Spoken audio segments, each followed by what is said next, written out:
The Health Insider, Quality of Life. Hai Insiders, beberapa waktu lalu pemerintah Provinsi DKI Jakarta mengeluarkan himbauan kepada warganya untuk tidak banyak melakukan aktivitas di luar ruangan, terutama di siang hari demi mewaspadai terjadinya heat stroke atau sengatan panas karena peningkatan suhu harian yang di luar dari biasanya.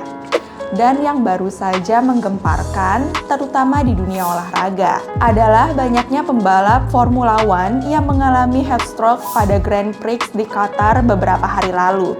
Di luar dugaan, dalam Grand Prix yang notabene dilakukan malam hari di daerah gurun dengan suhu 35 derajat Celcius itu, hampir semua pembalap kolaps. Mayoritas mereka bisa menyelesaikan balapan tanpa bisa mengangkat badannya kembali untuk keluar dari kokpit mobil balapnya. Ada yang muntah-muntah saat balapan dan ada yang langsung dilarikan ke rumah sakit dengan ambulans. Dan penyebab dari semua ini adalah heat stroke. Lalu, apa sih heat stroke itu? Seberapa besar bahayanya bagi kita? Walau terletak di zona khatulistiwa dan terpapar dengan suhu yang lebih panas sehari-harinya dibanding penduduk negara lain, ternyata kita, warga Indonesia, kurang begitu familiar dengan istilah heat stroke. Biasanya, beberapa dari kita baru mengetahui informasi mengenai heat stroke saat akan pergi ke Tanah Suci untuk melaksanakan ibadah haji atau umroh di waktu Saudi Arabia sedang mengalami musim panas. Heat stroke sendiri adalah suatu kondisi kegawat daruratan yang ditandai dengan meningkatnya suhu tubuh mencapai lebih dari 40 derajat Celcius dan adanya gangguan pada sistem saraf. Heat stroke juga disebut sunstroke, adalah bentuk hipertermia atau penyakit yang berhubungan dengan panas yang paling parah.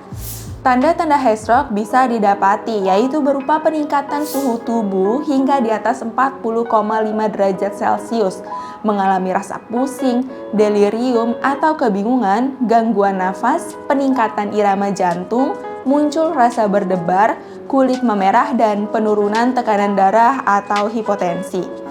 Nah, pada kasus yang lebih berat, bisa mengalami kejang dan koma. Selain itu, juga bisa menyebabkan perubahan kondisi mental.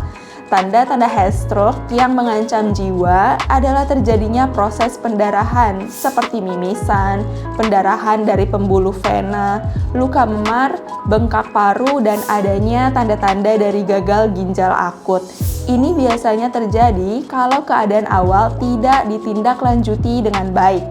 Heat stroke ini lebih banyak disebabkan adanya peningkatan produksi panas akibat aktivitas fisik yang berlebihan dan penurunan kemampuan untuk beradaptasi dengan iklim. Hal ini lebih sering terjadi pada lansia yang biasanya mengalami penurunan kemampuan dalam respons adaptasi terhadap kondisi lingkungan. Heat stroke merupakan kondisi cedera panas yang paling serius terhadap tubuh kita dan dapat menyebabkan kematian. Heat stroke ini bisa terjadi karena kegagalan proses pengendalian panas dan kegagalan sistem jantung serta pembuluh darah kita untuk meresponnya.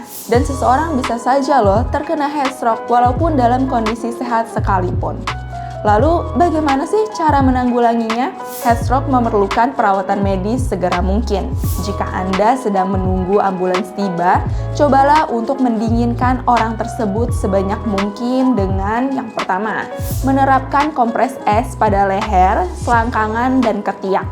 Lalu yang kedua, mendorong mereka untuk minum cairan yang sedikit asin, seperti minuman olahraga atau air asin. Yang ketiga, letakkan mereka di lingkungan yang sejuk, teduh, dan berventilasi baik. Yang keempat, rendam di dalam air dingin jika memungkinkan. Lalu yang kelima, mengkaburkan mereka dengan air dan meniupkan udara ke seluruh tubuh mereka, atau biasa disebut dengan pendinginan evaporatif. Yang keenam, pantau pernafasan mereka dengan hati-hati dan hilangkan penyumbatan saluran nafas. Yang ketujuh, tidak memberikan obat apapun termasuk aspirin dan acetaminophen. Yang kedelapan, lepaskan pakaian apapun yang ketat dan berat. Nah, selain itu, dalam kondisi cuaca panas seperti ini, bukan hanya mempengaruhi kesehatan fisik aja, tetapi juga kesehatan mental dan emosional. Banyak orang yang merasa lebih mudah marah, stres, atau depresi ketika suhu udara lagi panas-panasnya.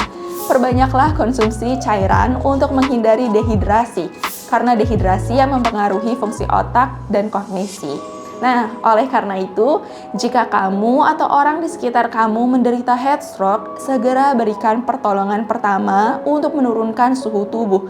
Jika perawatan mandiri tidak cukup efektif untuk menurunkan suhu tubuh dengan cepat, segera bawa penderita heat stroke ke dokter agar kondisinya tidak bertambah parah. Karena hati-hati nih, jika tidak segera ditangani, maka bisa menuju pada kematian.